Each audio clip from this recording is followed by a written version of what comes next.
आप सबका स्वागत है डीपीटी हिंदी क्लासेस में। आज हम लोग सूरदास का जीवन परिचय पढ़ेंगे। सूरदास का जीवन परिचय बोर्ड परीक्षा की दृष्टि से अति महत्वपूर्ण है। आप ऐसे समझिए कि यह प्रश्न बोर्ड परीक्षा के पेपर में छप चुका है। बस केवल आप तैयार करिए और परीक्षा में जाके लिखिए। कैसे तैयार करना है पूरा वीडियो अंत तक देखिए। लिखने का पूरा तरीका बताया गया है और जो मैटर आपको देना है जीवन परिचय में, जो भी महत्वपूर्ण पॉइंट है, सारे पॉइंटों पे चर्चा किया गया है। आइए शुरू करते हैं सूरदास का जीवन परिचय। महाकवि सूरदास हिंदी साहित्य आकाश के सूर्य माने गए हैं। हजारी प्रसाद द्विवेदी ने भी इस बात को स्वीकार किया है कि वे ब्रज भाषा के कवियों में बेजोड़ माने जाते हैं। अष्टछाप के कवियों में तो वे सिरमौर थे ही। कृष्ण भक्त कवियों में भी उनकी समता का कोई दूसरा कवि दिखाई नहीं पड़ता है। यहाँ पे अष्टछाप का प्रयोग किया गया है। मैं आपको बता दूं कि अष्टछाप पे मैंने एक वीडियो बनाया है जो 1-2 दिन में मैं अपलोड करूँगा। आप उसे ज़रूर देखिएगा। मैंने बहुत सारी चीज़ें उसमें डाली है जो प्रतियोगी परीक्षाओं के लिए महत्वपूर्ण है। मैं आपको यहाँ पे संक्षिप्त में बता दूँ, अष्टछाप की स्थापना गोस्वामी विट्ठलनाथ, जो वल्लभाचार्य के पुत्र भी थे और वल्लभाचार्य के शिष्य भी थे, उन्होंने ही 1565 ईस्वी में इसकी स्थापना की थी। अब कैसे की थी? तो 84 शिष्य वल्लभाचार्य के थे और 252 शिष्य गोस्वामी विट्ठलनाथ के थे। तो 84 शिष्यों में से 4 शिष्य, जिनका नाम है कुंभनदास, सूरदास, परमानंद दास और कृष्णदास, को लिया, और 252 शिष्यों में से जिनका नाम है गोविंद स्वामी, चित्त स्वामी, चतुर्भुजन दास और नंददास, इन चारों लोगों को लिया। 4 शिष्य वल्लभाचार्य के और 4 शिष्य गोस्वामी विट्ठलनाथ को के मिलाकर सन 1565 ईस्वी में अष्टछाप की स्थापना गोस्वामी विट्ठलनाथ ने की। इस पे विस्तृत चर्चा हम एक वीडियो के माध्यम से जरूर करेंगे 1-2 दिन में। सूरदास के जन्म काल के विषय में मतभेद है। क्यों मतभेद है भाई? तो भारतीय विद्वानों की यह परंपरा रही है कि वे अपने नाम से नहीं अपितु अपने काम से अमर होना चाहते हैं।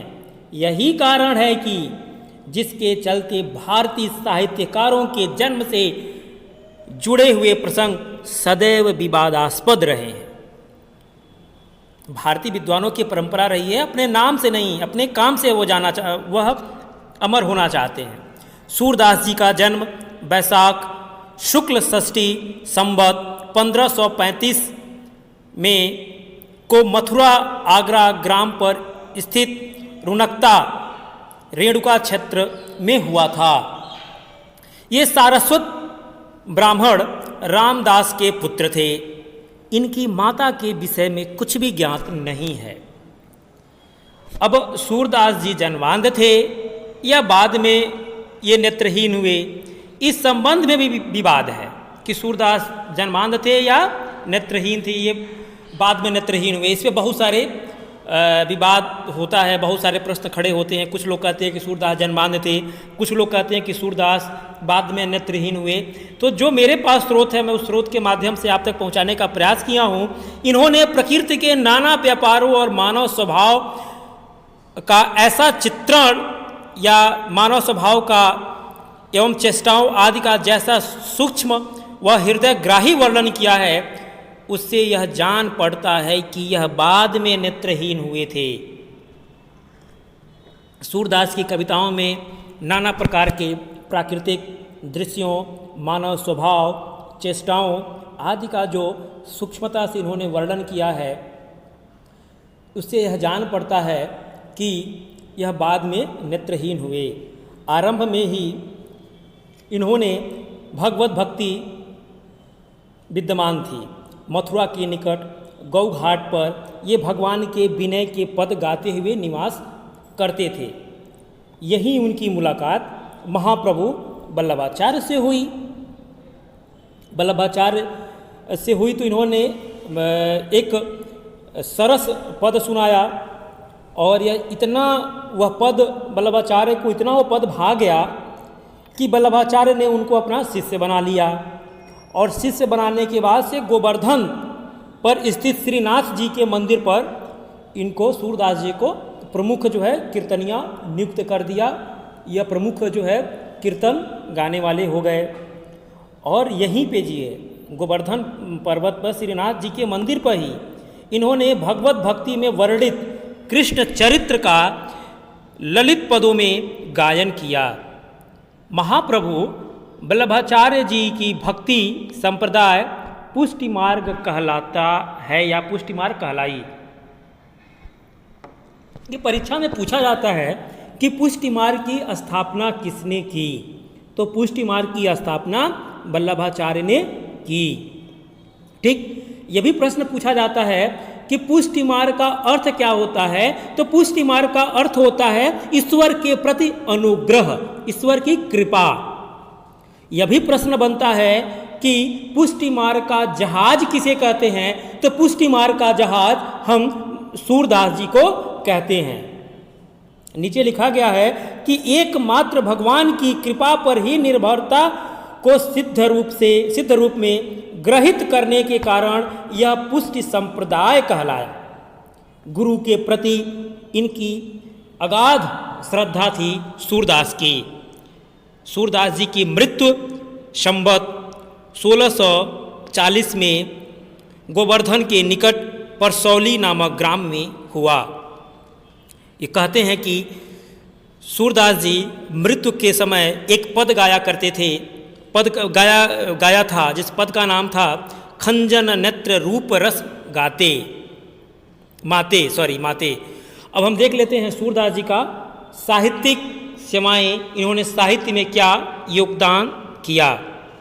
सूरदास जी ने भगवान के लोक रंजन संसार को आनंदित करने वाले रूप को लेकर उनकी लीलाओं का गान किया। वल्लभाचार्य जी के शिष्य बनने से पहले सूर विनय के पद गाया करते थे, जिसमें दास्य भाव की प्रधानता थी। इसमें इनकी दीनता और भगवान की महत्ता का वर्णन रहता था। किंतु पुष्टि मार्ग में दीक्षित होने के उपरांत सूरदास ने विनय के पद गाने के स्थान पर कृष्ण की बाल्यावस्था और किशोरावस्था की लीलाओं का बड़ा हृदयग्राही गायन किया। सूरदास की कृतियों पर अगर हम चर्चा करें तो सूरदास की कीर्ति का मुख्य आधार उनका सूर सागर ग्रंथ है। इसके अतिरिक्त सूर सरावली और साहित्य लहरी भी इनकी रचनाएं मानी जाती हैं। यद्यपि कतिपय विद्वानों ने इसकी प्रामाणिकता पर संदेह प्रकट किया है। सूरदास में श्रीमद् भगवत के 10वें स्कंद की कृष्ण लीलाओं का विविध भाव भंगिमा में गायन किया गया है। साहित्य में स्थान सूरदास के कृतियों और महत्व की अनेक प्रशस्तियां भी साहित्य में भरी पड़ी हैं। एक पद आता है कि सूर सूर तुलसी शशि उडगन केशव दास अब के कवि खद्योत सम जहाँ तहाँ करत प्रकाश।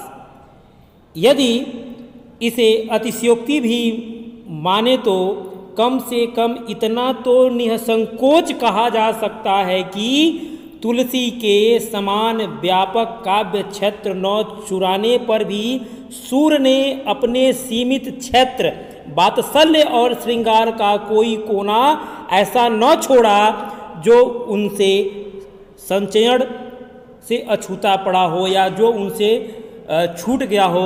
इसीलिए तो कहा जाता है सूर ने वात्सल्य का कोना कोना झांका। वे निर्विवाद रूप से वात्सल्य और श्रृंगार के सम्राट माने जाते हैं। सूरदास को वात्सल्य रस का और श्रृंगार रस का सम्राट भी कहा जाता है। किसी ने कहा है कि सूर्य ने वात्सल्य का कोना कोना